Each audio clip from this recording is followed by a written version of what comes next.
I found this cute little console table or desk that I'm going to redo, but first I must wipe it down with some Dawn dish soap and warm water.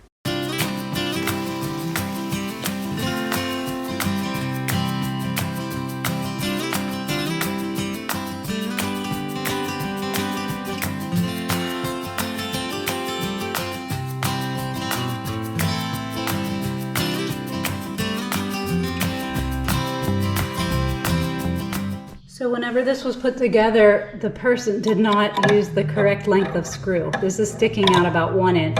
So we're going to remove this screw and any other screws that are sticking out and put the right length in there.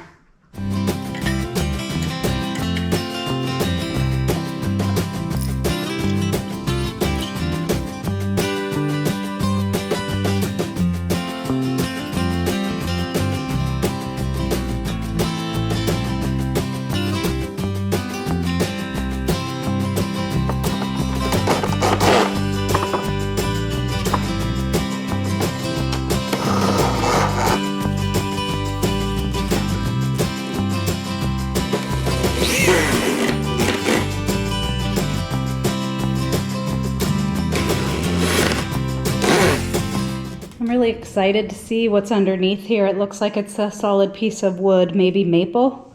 I don't think it's oak, but it definitely needs sanded. There's all kinds of stuff here, marks and everything.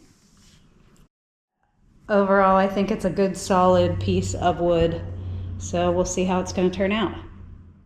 I'm going to start using 80 grit sandpaper with my orbital sander.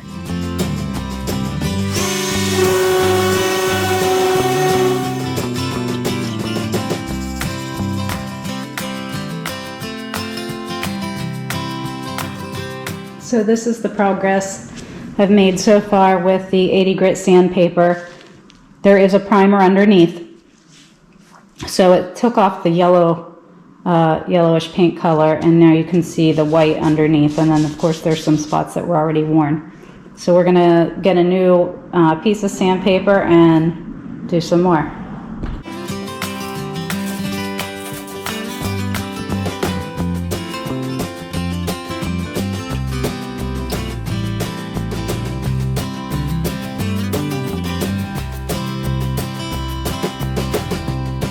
It was a nice day, so I decided to take this outside. I'm working on my third round of the 80 grit sandpaper. You wouldn't need to do this if you're just going to paint the top. You wouldn't have to go down to the bare wood, but I'm going to stain the top.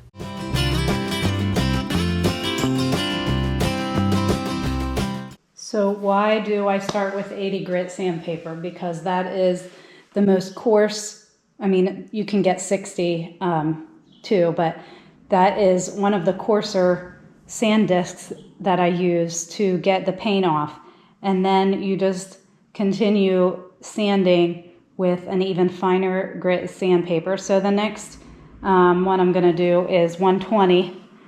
First I got to clean off all this sand residue. This is just with a t-shirt, and then I will go over with the 120, and I'll just keep going with a finer grit sandpaper because that's going to make this really smooth. Right now it feels a little bit rough to the touch, and it's going to make your finish very smooth.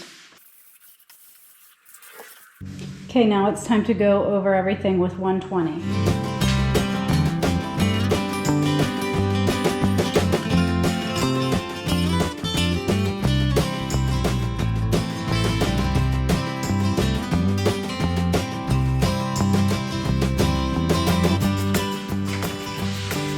I'm going to wipe off that residue before I sand again.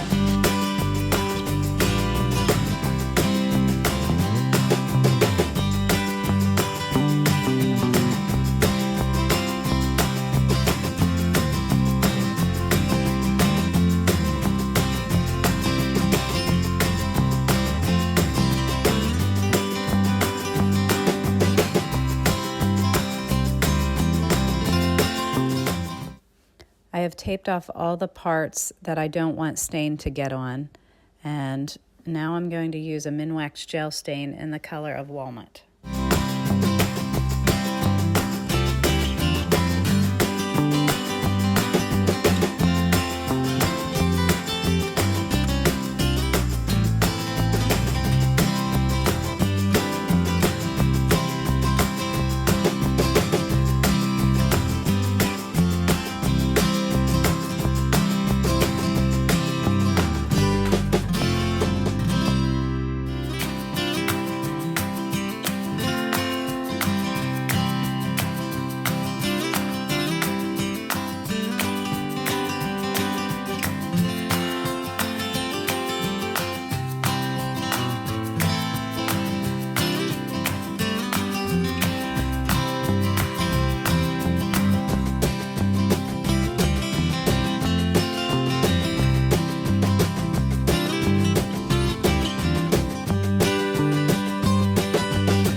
After the stain is dry, I've taped off and protected all of the top section, and now I'm going to use a spray paint to go over the tool painting that's on the front there so there's no bleed through when I go to use my sprayer.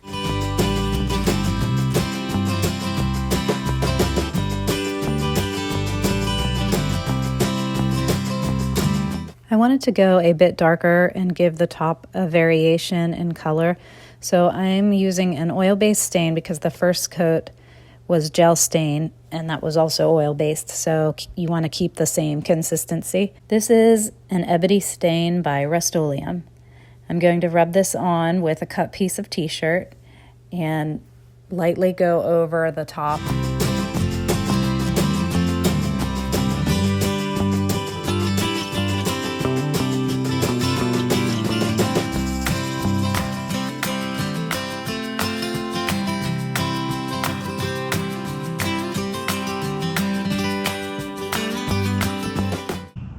Now it's getting more of a darker black hue, but it still has the brown undertones in it. But all those little dents and scratches and the imperfections, they're going to show up more now.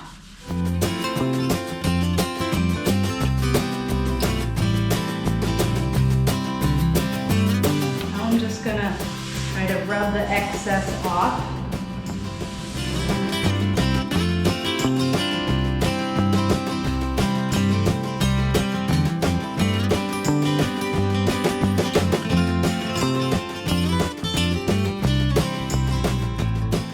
I'm liking this much better. It gives more depth, and I'm gonna just show you a close-up here.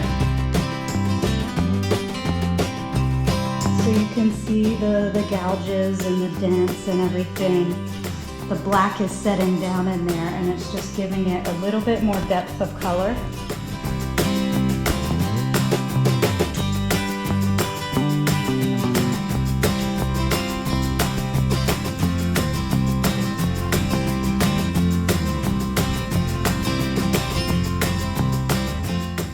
Before I start with the first coat of paint, I have taped underneath the tabletop, and I'm also going to use the painter's tape and some cardboard that was left over from a Mountain Dew sleeve, and that is going to protect the top coat that has the stain on it from getting any white paint on.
After that coat is dry, I take a 400 grit sandpaper and just knock down any rough edges that there may be over the paint surface before I do the final coat.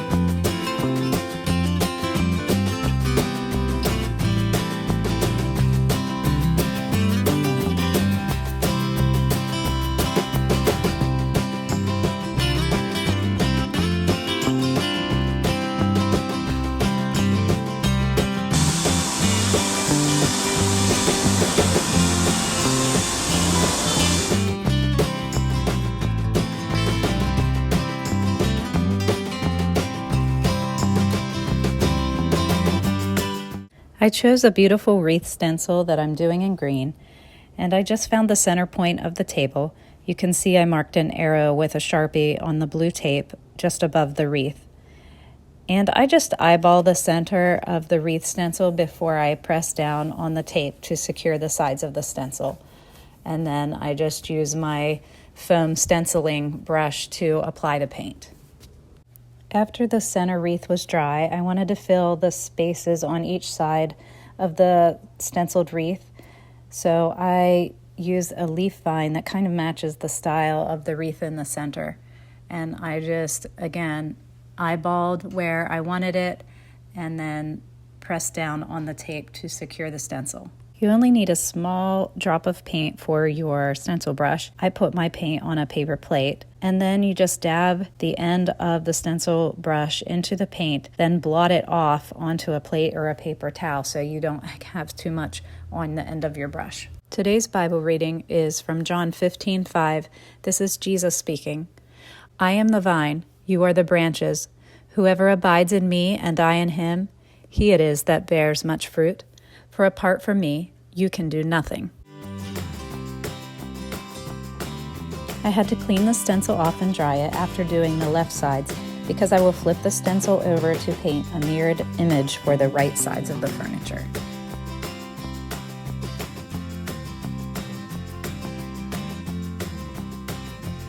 And I'm just using a tape measure here, kind of like for a level to see where I need to reposition the stencil so it's even on both sides.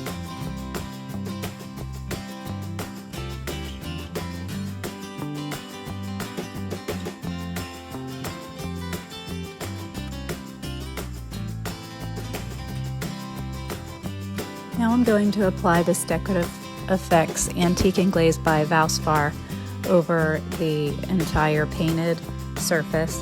And this is just to give it a little aged look.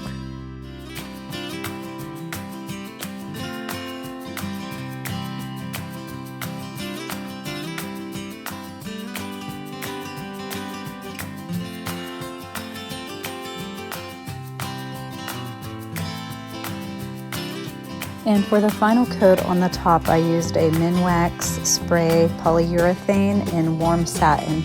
I did 4 coats of this, sanding and cleaning in between each coat with 400 grit sandpaper. Do you remember the before? And here is the after, another piece that has been renewed, reused, and restored. Please like, subscribe, or comment. Thanks for watching.